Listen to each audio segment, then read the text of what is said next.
نہانے میں کتنے فرائض ہیں؟ ماشاءاللہ، سبحان اللہ، یاد ہے آپ کو۔ کتنے ہیں؟ 3۔ بچیوں کتنے ہیں؟ 3۔ آپ کو پتا ہے؟ ہاں۔ سب سے پہلا فرض ہے کلی کرنا۔ کیا کرنا؟ کلی کرنا۔ دوسرا فرض ہے ناک کی نرم ہڈی تک پانی پہنچانا۔ کیا کرنا؟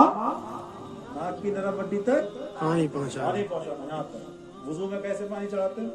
ہاتھ میں پانی لیا اور اس طرح سے لے گئے، ناک میں پانی ڈال کے ناک صاف کرنا۔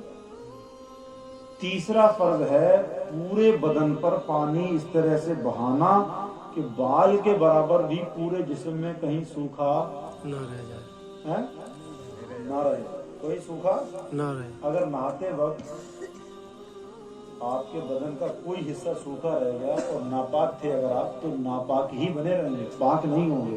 پاکی حاصل کرنے کے لیے کیا ضروری ہے؟ غسل کرنا۔ کتنے فرض ہیں غسل میں؟ 3۔ کلی کرنا، ناک کی نرم ہڈی تک پانی پہنچانا، اور سارے بدن پر پانی اس طرح سے بہانا کہ بدن میں کہیں بھی بال کے برابر سوکھا نہ رہے۔ یہ میرے نبی صلی اللہ تعالی علیہ وسلم نے ہمیں اور آپ کو یہ طریقہ عطا فرمایا۔